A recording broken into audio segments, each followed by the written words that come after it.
Do you ever have thoughts that you do not like? Easy fix, right? Switch them off and replace them with ones that you do like. If only it was that easy.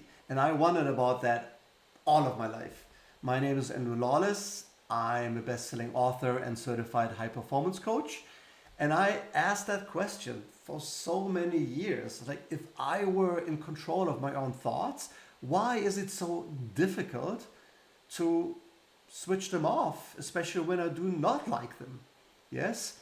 And what I've learned is that that's not how our brains work. Because the human brain is made to help us survive. It is wired to detect any kind of change in our environment that can potentially harm us. And I give an example. If there was a lioness right here, a few meters away from me, behind the bush, that wanted to eat me, I would not be able to outfight or to outrun her because, as a species, we are not the strongest and fastest animals on this planet. So what we rely on is our brain detecting anything that could potentially harm us early enough so that we do not get into these kind of situations in the first place. And therefore, our brain will always see the negative first, right? Because everything that's negative can potentially harm us. Question now is then, how do we switch this off? And because most of us do not have to worry about the lioness in the bush anymore. It's not there, right? Still, the brain is like sending out radars to say what can potentially harm us, and that's relationships, people, objects, situations, you name it, right? All of that gets flooded into our brain, and these thoughts come up periodically because it's a good thing, right? They want to protect us from harm, even though it's not there, right? Or even though it's perceived. But how often have you thought, worried about something, and you worried and worried and worried, and it never happened, right? So happens more often than not. So let's switch off those negative thoughts. And here are 3 ideas how you can do that. First idea is interrupt. It's the most important thing you can do, right? So you have a negative thought. The moment you are conscious of that negative thought, switch it off.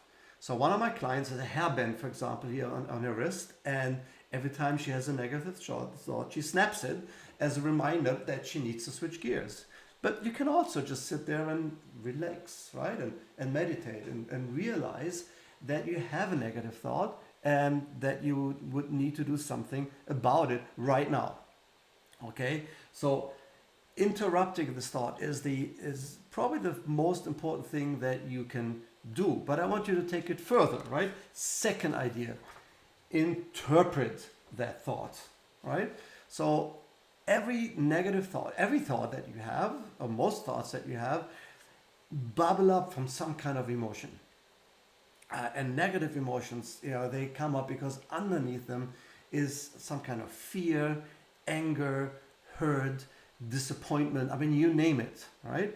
So, and you feel this, and then those negative thoughts come up.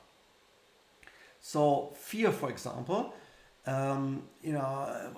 of the future or business or opportunity or so on, is typically a signal that something is about to come that you need to prepare for. So your emotions are always a call to action. So if you like somebody, for example, if you're attracted to somebody, just walk over and introduce yourself. Yes. If you fear something, prepare yourself or get prepared for something that's about to come. If you're angry, for example, and you have those thoughts, and I'm angry at so-and-so because they did this, and that, the key word here is because, right? Anger is a signal that an important rule that you have was violated.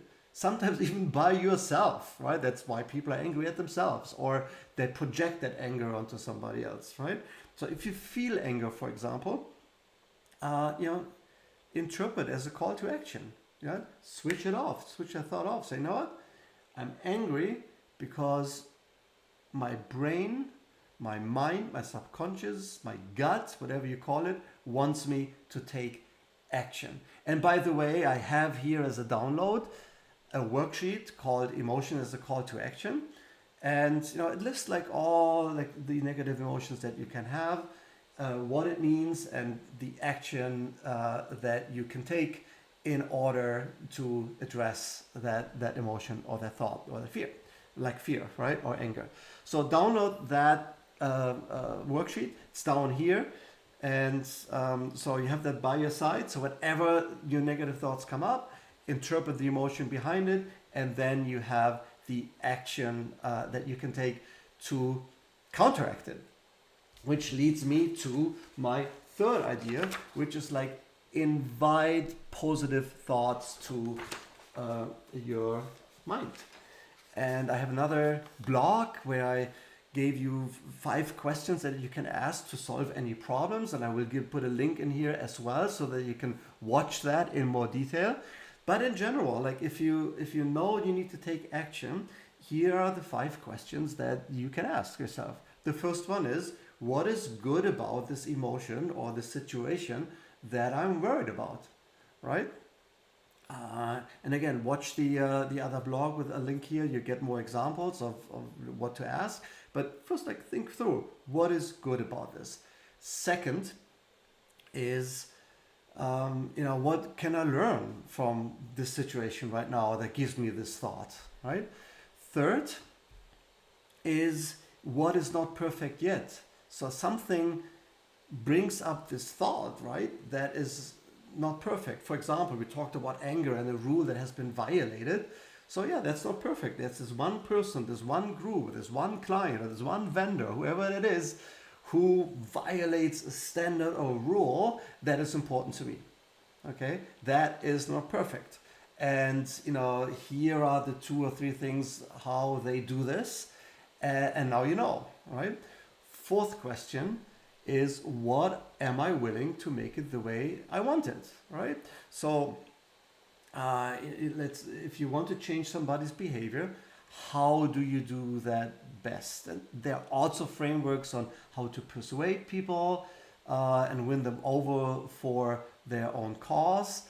And I invite you to go through my blogs. I'm sure you find something in many of those those recordings, but there are also books and courses, so you can figure it out, right? But how can I address the situation? What am I willing to do? And then the 5th question is, what am I willing to not do? And that to me is even the more important question, right? Because that's typically the list of things that if you did those, you would have that need a change. And you didn't have the change, and you keep on getting hurt, and you keep on getting angry, and you keep on being fearful because you didn't do these things. Yes? So that's your area of change. And then make a decision, what you want to implement. I hope this was helpful. I hope you liked those strategies, and if you did, I would like to invite you to join my mailing list. There's going to be a button down here. Do join us, become part of the Team Lawless family, and never miss any of my new videos or announcements. And I hope to see you on my list and be able to communicate on a more regular basis with you. Okay, thank you very much. Bye. And press that button and join. Okay, bye.